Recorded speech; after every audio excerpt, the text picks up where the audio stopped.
Hello, xin chào tất cả các bạn. Hôm nay mình muốn chia sẻ đối với các bạn công thức làm món kem chuối. Để thực hiện được món kem chuối ngon, mịn, mình để lâu nó không bị đông đá, thì các bạn cần chuẩn bị cho mình các nguyên liệu bao gồm: ở đây là một nải chuối xiêm chín, mình sử dụng là chuối xiêm nha. Mình cân lên được là 700g. Rồi ở đây là 100g đậu phộng, một chút nữa mình sẽ rang vàng. Rồi đây là dầu chuối. Đây là 50g sữa đặc, 1 muỗng canh bột năng, 1 muỗng canh bột gạo, đường, muối, 500ml nước cốt dừa. Và đây là dừa nạo. Nếu mà các bạn tìm được cái loại mà dừa non hơn một chút thì nó sẽ ngon hơn. Còn ở đây không có thì mình sẽ sử dụng đây là dừa nạo luôn. Rồi bây giờ chúng ta sẽ cùng bắt tay vào thực hiện món kem chuối tại nhà này nhé. Đầu tiên mình đi rang đậu phộng. Tiếp theo mình pha trước hỗn hợp bột gạo và bột năng.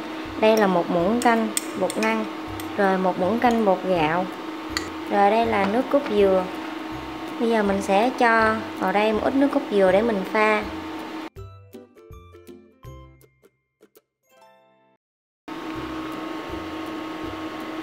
Tiếp tục bắt lên bếp một cái nồi, mình cho hết nước cốt dừa còn lại.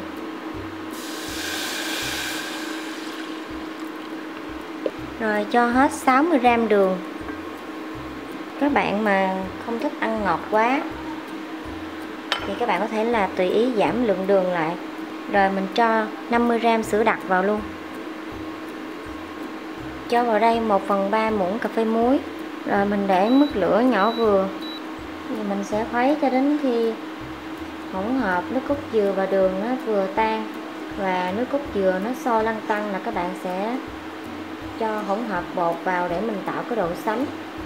Rồi nước cốt dừa vừa sôi lăn tăn thì mình tiếp tục cho hỗn hợp bột năng và bột gạo mình đã khuấy trước đó.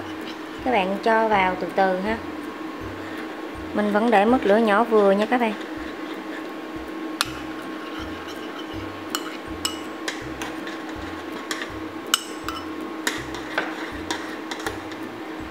Rồi mình khuấy cho đến khi bột nó sánh lại ha, và bột năng bột gạo nó cũng chín thì mình sẽ tắt bếp.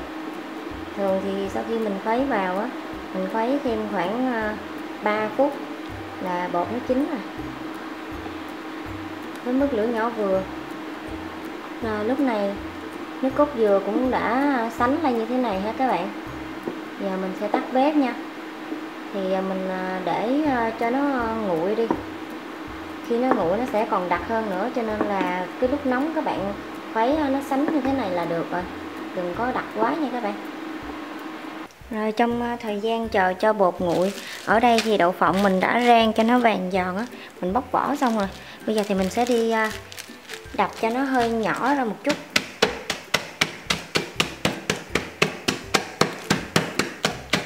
Đừng có nát quá nha các bạn, nó vẫn còn những cái miếng mảnh nhỏ nhỏ thế này thì nó sẽ ngon hơn. Rồi tiếp đến mình chuẩn bị túi để mà mình đựng kem chuối nha. Đây là cái túi mà người ta thường mua để đựng đường á. Thì cái túi này là 1 kg nè. Bây giờ thì mình sẽ sử dụng dao và mình rọc một bên.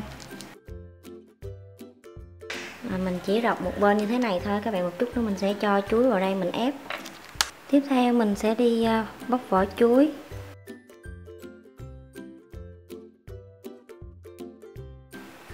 Món kem chuối này làm dễ lắm các bạn. Rồi lúc này thì hỗn hợp nước cốt dừa của mình nè các bạn, nó cũng đã nguội rồi. Bây giờ mình cho vào đây 3 giọt dầu chuối nha.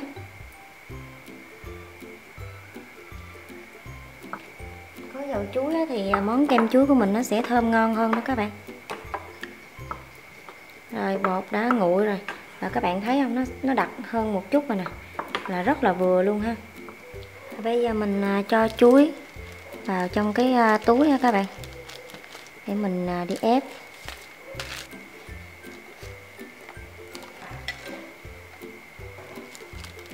Rồi bây giờ mình cho bột vào.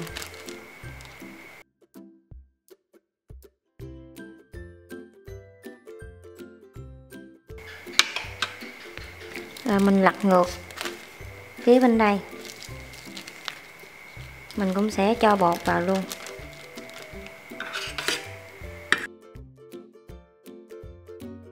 Mình cho khoảng chừng 2 đến 3 muỗng canh là được rồi các bạn ơi.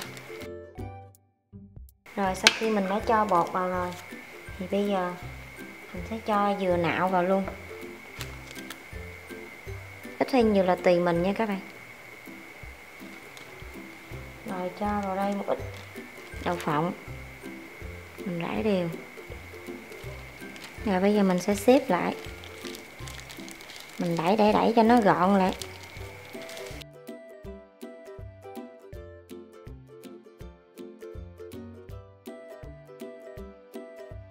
Rồi bây giờ mình cho kem chuối vào trong hộp, mình cho vào trong ngăn đá của tủ lạnh. Mình chờ cho kem nó đông lại rồi mình thưởng thức nha các bạn. Như vậy là mình chuẩn bị là bột á, nó vừa đủ với số lượng chuối luôn. Thì hôm nay mình là được khoảng 11 cây kem chuối nè, 11 túi kem chuối như thế này. Là dành cho 500ml nước cốt dừa đó các bạn. Rất là vừa luôn, không dư không thiếu nha. Nhìn rất là đẹp mắt nè, rất là ngon. Rồi bây giờ mình cho vào ngăn đông á. Khi nào kem chuối nó đông rồi mình sẽ mang ra và thưởng thức nha. Rồi đây là thành phẩm của chúng ta các bạn. Kem chuối của mình á, nó đã đông lại hết rồi. Rồi ở đây mình cũng có được một cây kem chuối nè. Đó. Mình mời các bạn cùng mình thưởng thức món kem chuối tại nhà nha. Rồi như vậy là chúng ta đã hoàn thành xong công thức làm món kem chuối tại nhà rất là thơm ngon như thế này. Nó rất là dẻo, chuối rất là thơm luôn. Rồi nếu như các bạn cảm thấy yêu thích thì đừng quên cho mình một like và đăng ký kênh ủng hộ cho mình, cũng như là chia sẻ cho thật nhiều bạn bè để biết thêm một công thức nữa về cách làm món kem chuối tại nhà này nha các bạn. Đó. Rồi một lần nữa cảm ơn tất cả các bạn đã theo dõi. Chúc các bạn thành công. Hẹn gặp lại. Bye bye.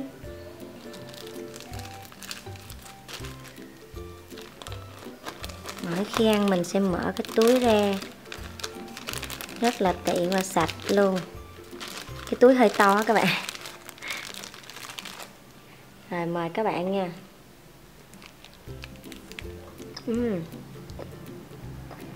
Quá ngon luôn. Kem chuối nó dẻo quá các bạn, rất là thơm, độ ngọt vừa phải, cắn trúng đậu phộng rồi thêm một ít dừa sợi nữa, tuyệt vời quá các bạn ơi.